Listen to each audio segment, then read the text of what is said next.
Jovem espartano, não sabe brincar, não desce do play.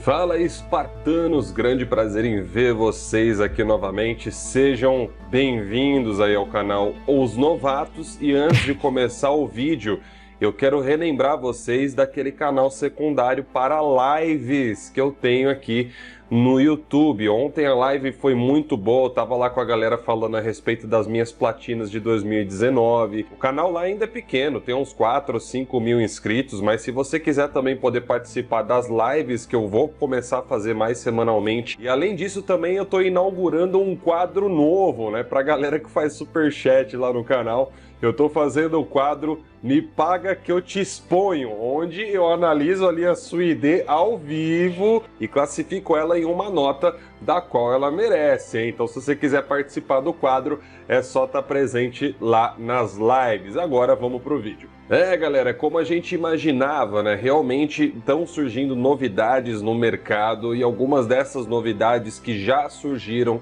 causaram um hype muito grande, mas hoje já não estão bem assim, não é verdade? E agora acabou de sair uma notícia muito interessante a respeito, não exatamente do PlayStation ou do Xbox, mas por parte do Google Stadia. Vocês devem se lembrar da hype enorme que foi criada em cima desse sistema da Google há algum tempo atrás, né, por assim dizer, onde usuários e pessoas na internet poderiam simplesmente jurar que era um sistema absolutamente inovador e a grande tendência do mercado. Porém, a gente está vendo exatamente o contrário, né? Nessa febre toda por serviços, a própria Microsoft fazendo aí algumas alegações um tanto quanto infelizes, né, sobre ver a Google e a Amazon como concorrentes ao invés da Sony e da Nintendo. E a gente tá vendo aqui que realmente, né, cara, não tô nem falando assim por zoeira de console, mas você começa a ver cada vez mais que a Microsoft estava certa, né? Porque já que ela não estava conseguindo bater de frente com os consoles, ela tá indo para um lugar onde a concorrência tem um porte menor e não tá dando tão certo assim, né? E é justamente o que tá acontecendo com o Stadia.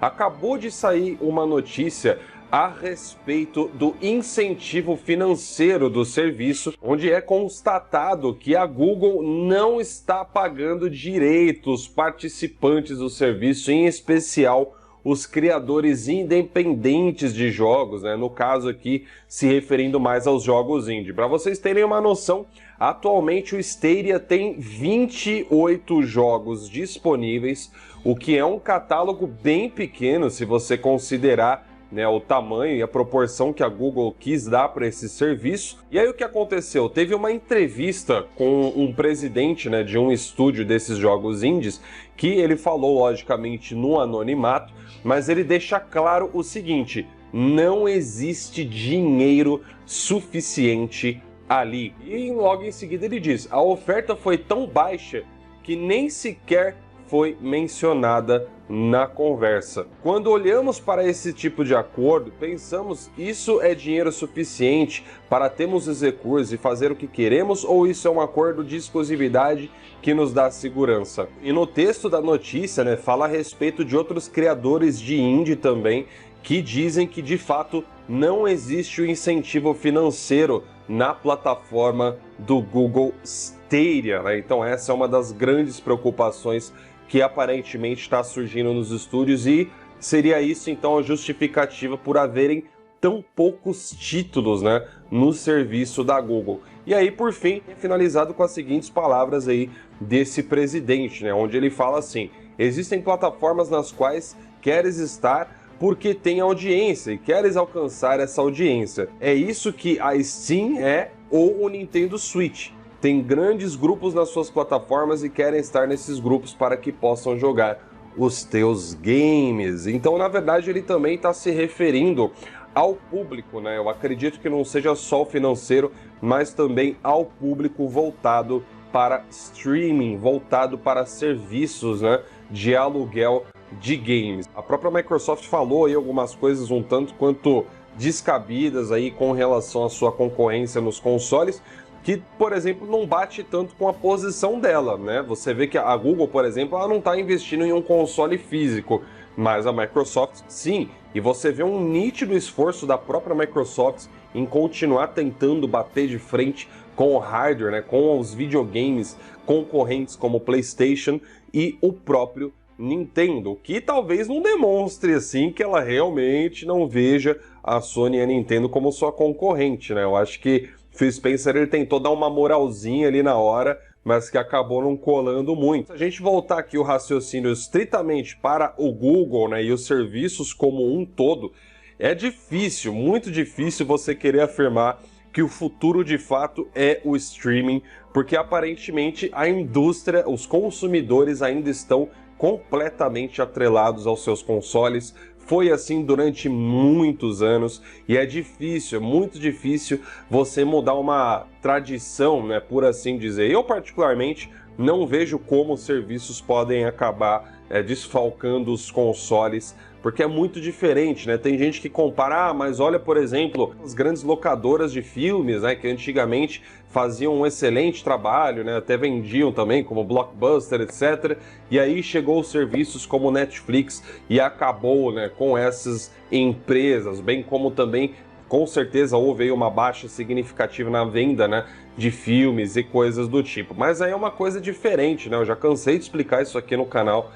É uma comparação que ela é cabível até um certo ponto, porque, querendo ou não, cara, quem é que vai comprar um filme para ficar vendo ele várias e várias vezes, né, seguidas? É muito diferente. O jogo você pega lá, você joga ele várias e várias e várias vezes seguidas, o que justifica você ter a mídia com você, independente dela ser física, independente dela ser digital, mas o fato é que os consumidores optam e preferem pela compra do game em si. Como a gente sabe, o game ele tem que rodar em algum lugar e para isso você precisa do console, você precisa do hardware compatível com aquela aplicação. Será que os serviços, como a gente vê hoje no mercado, eles são de fato rentáveis para as empresas como um todo? Se você pegar o Game Pass como, por exemplo, ou até mesmo o PS Now, você vai perceber que a Microsoft é a única empresa que joga os seus jogos próprios de first party logo no primeiro dia, enquanto que as empresas em geral nunca fazem isso, né?